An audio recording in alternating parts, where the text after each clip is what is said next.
Asal-mula negara dibagi menjadi 4 masa.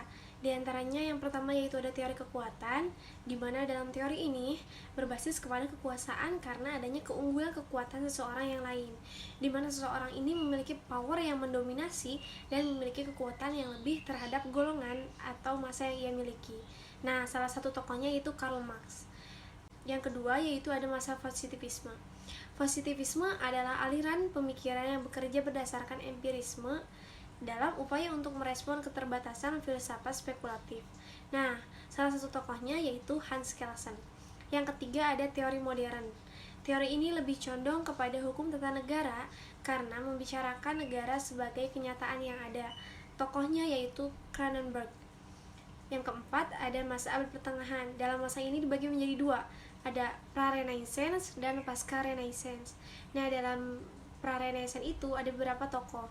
Yang pertama ada Agustinus, yang kedua Thomas Aquinas, yang ketiga Marcellus, dan yang keempat ada Thomas More. Sedangkan di pasca-Renaissance tokohnya yaitu Niccolò Machiavelli, Jean Bodin, dan Francisco Suarez. Pada masa ini sering terjadi perselisihan antara agama dengan negara yang seringkali dikaitkan dengan era pencerahan di Eropa. Nah, sekarang dilanjutkan kepada lenyapnya negara. Ada beberapa teori lenyapnya sebuah negara. Di antaranya itu yang pertama ada teori organis. Nah, di mana dalam teori ini sebuah negara akan hancur dan lenyap jika terjadi perang dan bencana.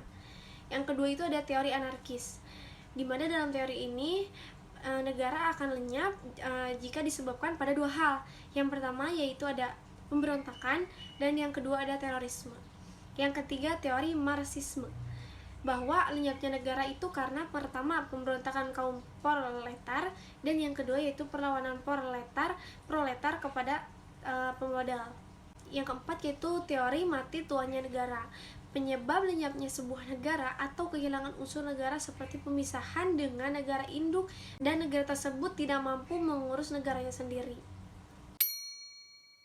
Salah satu tujuan dan fungsi negara dalam teori Niccolò Machiavelli, menurut Machiavelli yaitu tujuan negara adalah untuk menciptakan ketertiban, keamanan, dan ketentraman. Oleh karena itu, kedudukan pemerintah haruslah ditempatkan di atas segala-galanya, di mana pemerintah harus terlihat berkuasa agar supaya tercapainya kemakmuran. Nah, kemudian ada juga menurut John Locke sebagai bapak liberal menyebutkan bahwa negara didirikan untuk memenuhi dan melindungi hak-hak asasi manusia, yaitu hak untuk hidup. Nah, hak kemerdekaan, hak berpendapat, dan hak atas milik pribadi. Ada beberapa pandangan dan teori mengenai tujuan negara. Yang pertama itu ada teori Immanuel Kant. Immanuel Kant berpendapat bahwa negara mempunyai tujuan untuk menegakkan hak dan kebebasan warganya yang telah diatur dalam hukum. Pemerintah dan rakyat merupakan subjek hukum. Sebagai subjek hukum, keduanya harus tunduk dan patuh kepada hukum. Nah, yang kedua ada paham sosialis. Paham ini memandang manusia sebagai makhluk yang setara. Maka tujuan negara menurut paham sosialis ialah memberikan kebahagiaan hidup yang merata pada hak layak orang banyak tanpa memandang kelasnya. Dalam hal ini, negara bertujuan untuk mengatur kehidupan masyarakat secara komunal.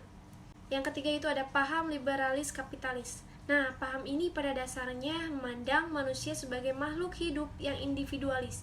Tujuan negara menurut paham ini ialah memberikan kebebasan penuh bagi setiap warga negara untuk memperoleh kebahagiaan hidup masing-masing. Nah, yang keempat yaitu ada pandangan sosial demokrat. Tujuan sistem sosial demokrat adalah untuk mensejahterakan rakyat melalui peran aktif negara dalam memberikan jaminan kesejahteraan. Pandang sosial demokrat ini merupakan reaksi terhadap sistem kapitalis. Bentuk dan tipe negara menekankan pada model atau era menjalankan kekuasaan. Nah, dibagi menjadi dua, yakni yang pertama ada negara kesatuan, yaitu membagi negara kesatuan ke dalam 4 macam model. Yang pertama ada model vertical management, yaitu pemerintahan pusat mendirikan badan-badan pemerintahan untuk menyelenggarakan urusan pemerintahan di tingkat lokal. Model ini dianut di Inggris dan di Jepang. Yang kedua yaitu ada Central Representative Model. Pada model ini dicirikan adanya 2 badan pemerintahan, yaitu organ yang didirikan oleh pemerintahan lokal untuk melayani kepentingannya dan badan atau organ yang didirikan oleh pemerintah pusat di tingkat lokal. Contohnya di negara Swedia, Spanyol. Nah, yang ketiga yaitu Unification Model, yaitu pemerintahan pusat menempatkan pejabat pilihannya guna menduduki badan administratif yang didirikan oleh pemerintah lokal. Contohnya di negara Belanda. Yang keempat yaitu ada mixed model. Dan ini dianut di Prancis. Yang kedua yaitu ada negara serikat. Di negara ini atau negara federal dengan salah satu cirinya ialah ada kedaulatan ganda. Artinya masing-masing antar pemerintahan federal dan pemerintahan negara bagian mempunyai otonomi untuk melaksanakan urusan pemerintahan.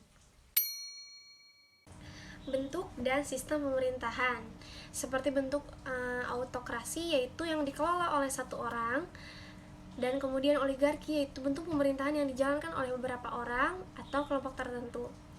Kemudian yaitu teori monarki, yaitu sebuah bentuk pemerintahan yang dipimpin oleh raja, kaisar, atau turun-temurun yang diwariskan. Terakhir yaitu republik, adalah kekuasaan yang dipegang oleh rakyat, dari rakyat, dan untuk rakyat. Negara autokrasi dan demokrasi modern. Jadi, autokrasi ini adalah pemerintahan yang diperintah oleh satu orang atau autokrat yang memiliki kendali yang besar dalam pemerintah serta yang dianggap peran utama dalam negara baik kekuasaan politik, ekonomi, sosial, dan militer.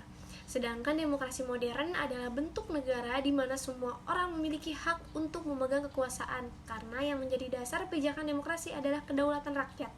Perbedaan autokrasi dan monarki adalah autokrasi dibentuk oleh situasi dan kondisi politik, sedangkan monarki lebih kepada keturunan atau gen pada raja itu sendiri.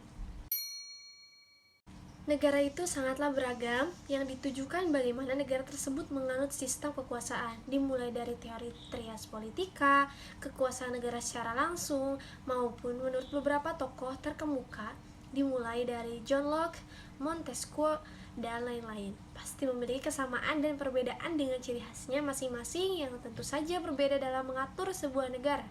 Akan tetapi memiliki kesamaan untuk memajukan negara yang menganut sistem kekuasaannya masing-masing.